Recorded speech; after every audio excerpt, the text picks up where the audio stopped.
Hello, everyone, and welcome to another episode of Autism Stories. I'm your host, Doug Bletcher, the founder of Autism Personal Coach. Autistic people are the true experts of the autistic experience, and Autism Stories is where we interview autistic people to learn from their stories, experiences, and get their insights. If you would like to be notified about each week's episode of Autism Stories, we suggest you subscribe on your favorite podcast listening platform. We would also appreciate it if you could give us a positive rating and review, as it will help others to learn about autism stories. On today's episode, MeiMei Liu joins us to discuss a topic that's very near and dear to me right now, and that is grief. And we also discuss MeiMei's poetry. We hope you enjoy today's conversation.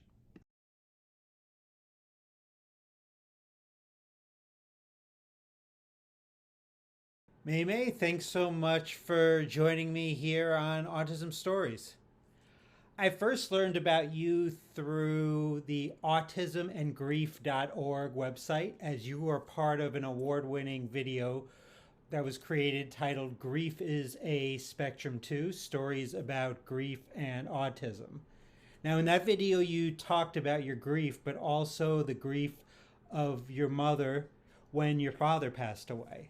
And that made me think about how much did the grief or just others' emotions impact you, or for that matter, still impact you during the grieving process?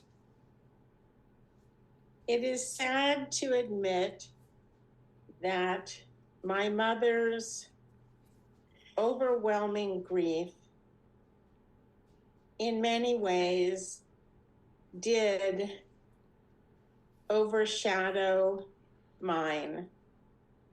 But I understood that my parents had a unique love story and that she would be forever devastated. So I had, in order to support her, put my feelings on the back burner. But I don't think she did that intentionally. She certainly checked in with me constantly, asking how she could help me. And I really feel that for people on the spectrum, that's the biggest thing they can do for us. A lot of people on the spectrum have difficulty not only communicating, but also dealing with their own feelings. So it really takes a village of people pushing that individual perhaps more than neurotypical individuals to do the work, as they say, of grieving. It's validating for me to hear you talk about, just like checking in, because like during my grief recently, people have asked, what can I do? And the only thing I've been able to tell them is, just check in with me, because I don't think I have the capacity to reach out to you. So that's really great to hear. I came across the autismandgrief.org website as my mother has passed away a couple months ago, and it's been the most difficult time for me. And I knew something that would help me is to hear about how others have gone through the same process of grieving. I know the grieving process is different for each one of us, but I was wondering if there's been any specific things that have helped you to navigate through the grief process. Well, I know you are in some ways asking this specifically for the autistic adult audience. But my feeling about grief is that certainly it's individual. But I also believe it's exactly the same feeling. It's just a feeling of sheer pain. And when you are in pain, you can scream or shout or be stoic, but the sensation doesn't change much. And I think in retrospect, though I'm not sure the grieving process ever really ends, but it's been 11 years, actually yesterday, since my father died. And only 10 months later, my grandfather died. And we've had so many deaths in our family. It seems like a continuum of death. All one can do is recognize that there's no way of getting out of this pain. You can try to anesthetize it or talk it out, but in reality, it's not your perception. That pain is really there. I think the most basic thing is that humans heal and learn quite slowly over time. But that old adage about time healing is really true. Certainly, the first year is just awful. And for me, I still have sudden moments 11 years later of recurring, intense, unexplained outbursts of grief. But each time I recover more quickly and am able to cope with my everyday life more easily. In some ways, for me at least, the pain is a reminder of how much I loved the deceased person. If I didn't, I wouldn't be feeling any pain. Each person has to decide what might help them through it and not be afraid to have the courage to do it their own way. This, for me, defines grief as a spectrum. Each person has their own style, but I would say be prepared for the pain to last a long time. It's not a matter of suddenly you wake up one day and feel fine, but that each day it impacts the present slightly less. Whenever I don't understand something or struggle with something, I quickly kind of revert to doing research. And that's kind of what I've been doing through my grief process. So, in researching to learn about others' grief, the thing that's been missing for me, and it's definitely been helpful, but the thing that's missing, I think I feel, and I don't know, maybe not, is learning from other autistic people how they process grief, because after all, we process the world differently. So I think it makes sense to me that we might process grief and may experience it differently. So I'm wondering for you if there are any ways you see that your autism has impacted the way you experience grief. I'm not sure I can address that.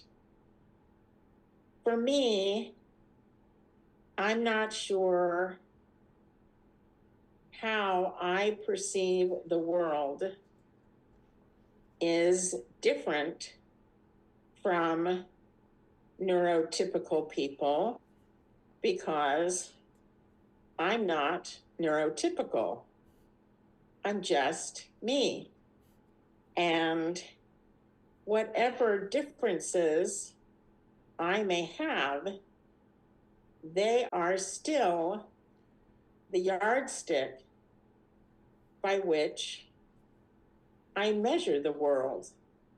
I can't get outside of myself enough to make that judgment.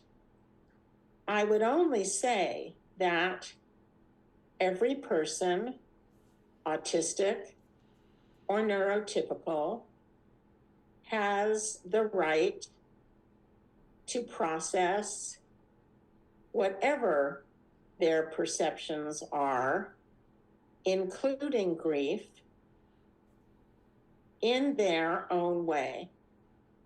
And my message, and I think the message of our website, is that that is okay. That no autistic person should feel they need to display or process their grief in a particular way.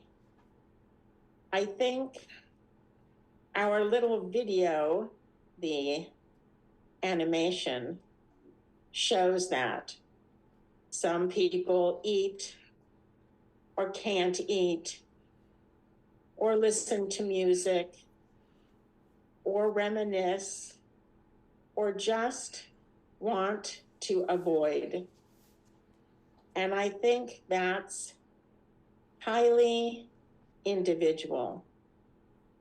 I would just say that the autistic individual needs to feel free and be encouraged by their loved ones to express their grief in their own way. And maybe because they are autistic, their way is more idiosyncratic or outlandish or odd, whatever, but their loved ones and themselves can benefit from, as I said, doing the work of grief. My understanding is that if left unworked, unattended, the pain only gets worse. So if you have to break things or scream or spend all day stimming or escape in games or movies, then just do it. It's your grief. Own it your way. MeiMei, in doing research to interview you, I learned that you've won multiple awards and prizes for your poetry. So, whether it's grief or other emotions, I'm wondering, how has learning to write poetry and being very good at it impacted your life? Well, before I wrote poetry, I had pretty much assigned myself a back seat to life, being autistic with my dyspraxia, so limiting my social engagement. At my college, we had a liberal arts requirement to take a creative arts class. But almost all of these required physical abilities I don't have. Acting, singing, dancing, painting, all these things required motor control I don't have. So I ended up taking a poetry course as the lesser of these evils, and just found that I was pretty good at it. And very early, I won a contest for a little haiku, which just shocked me.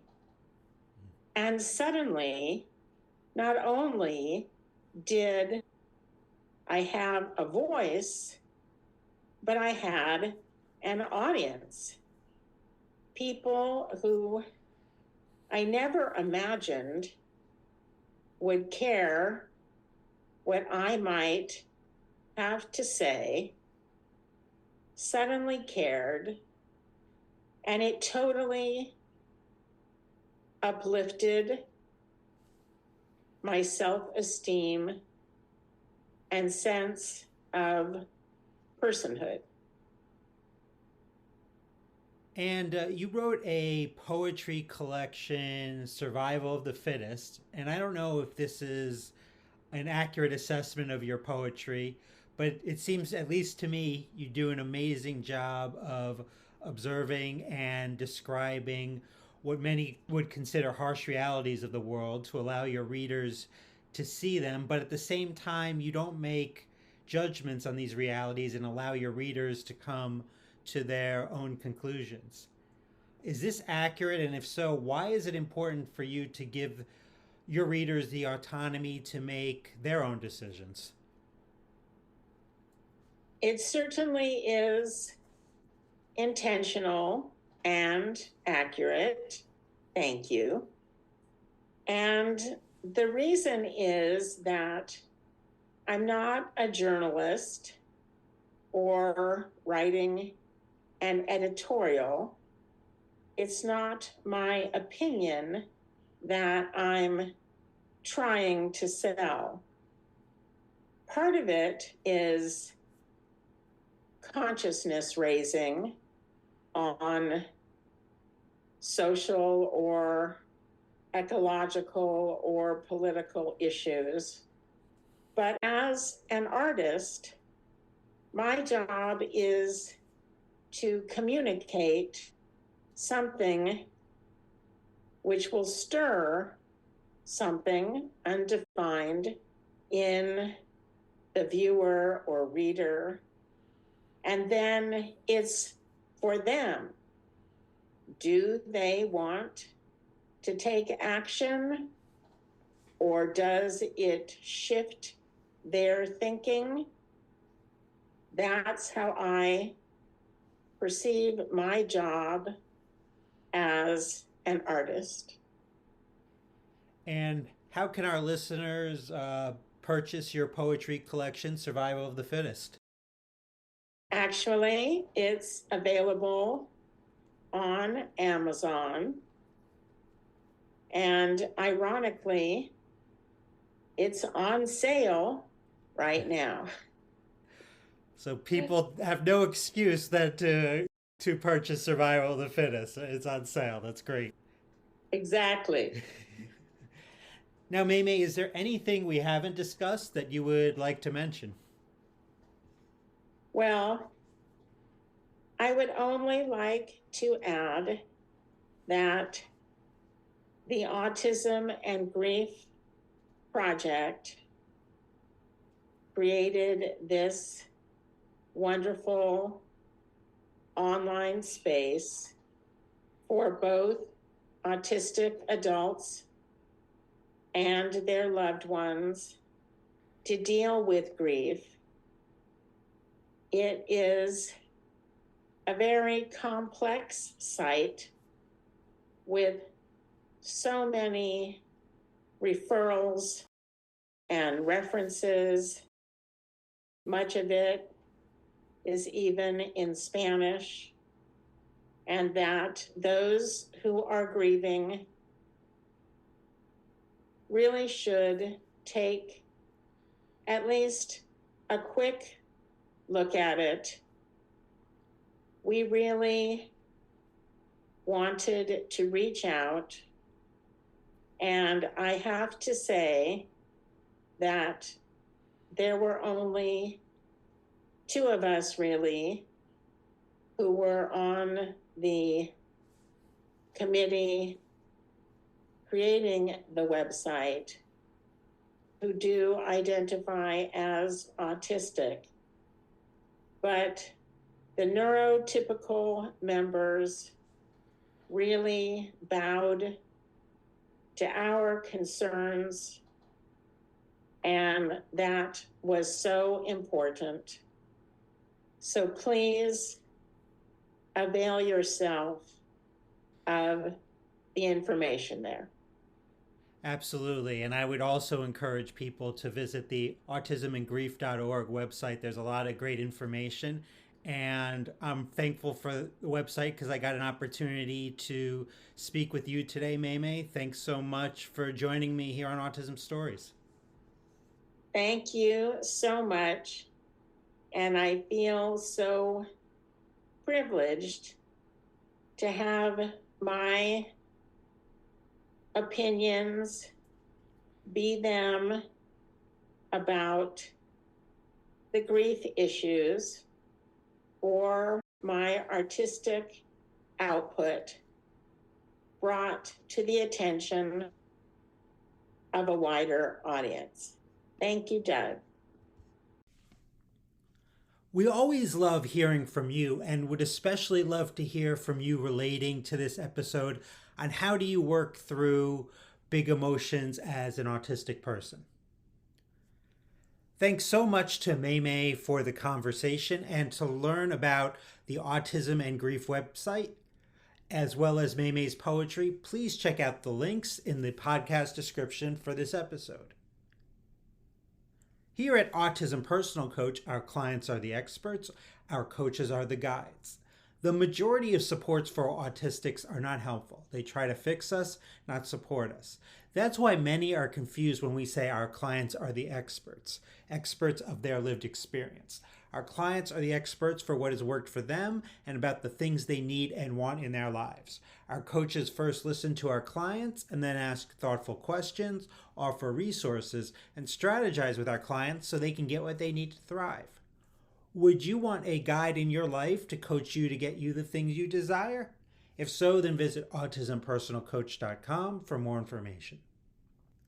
I hope you enjoyed this episode of Autism Stories, and if you did, if you could tell a friend, foe, or anyone you know about it so they could have the same enjoyable and educational experience as you when listening to Autism Stories, it would be very much appreciated. Until next time, I'm Doug Bletcher of Autism Personal Coach. Talk to you then.